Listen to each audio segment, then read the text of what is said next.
So what's up? Magandang umaga sa inyong lahat mga kamanok. So once again, this is Linyada ng Mamay at nandito ulit ako upang mag-share sa inyo ng ilang mga impormasyon, ilang mga tips tungkol sa pag-aalaga ng manok. Hopefully, magustuhan niyo po yung ating magiging topic ngayong araw na to.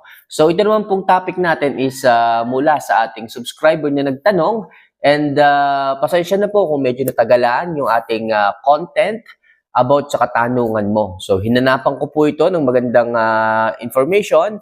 Hinanapan ko po ito ng magandang detalye para sa ganon, maliwanag at malinaw po nating maipaabot sa lahat ng ating viewers, especially sa nagtanong. Hindi ko na shout out kung sino yung nagtanong. Medyo matagal ko na kasi itong nabasa eh.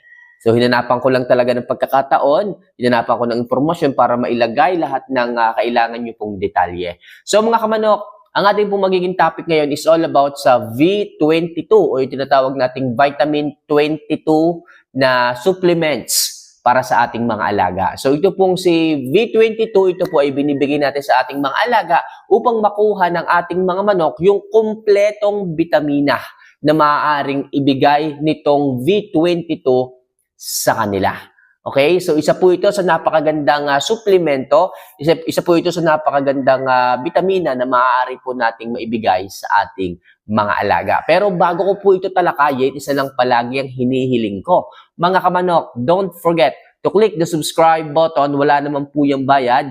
Notification bell, i-like yung video at mag-comment kayo dito kung meron pa rin kayong gustong linawin, malaman tungkol sa pagmamanok. Okay, lahat po ng yan, it's either alam ko man or hindi, I will try my best para hanapin yung impormasyon na dapat nyo pong malaman. Gaya nitong topic natin ngayon, actually hindi ko pa ito natatry pero nakita ko po, upon searching, upon doing my best to find those information, nakita ko ang ganda pala ng bitaminang ito para sa ating mga alaga. Kaya mga kamanok, one of these days, hanapin ko to sa merkado, hanapin ko to kung saan at susubukan ko po itong ibigay sa aking mga alaga. And based on my research, ito po ang taglay na kagandahan ng bitaminang tinatawag na V22.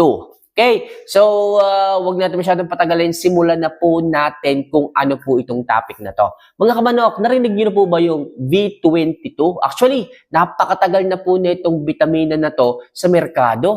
Okay, yung iba, nakapag-try na nito. Yung iba, ginagamit na to. Yung iba, tuwa dito. Pero, alam niyo po ba na si V22, kaya po siya tinawag na V22, siya po ay merong 22 essential nutrients and mineral na talagang po pwedeng ibigay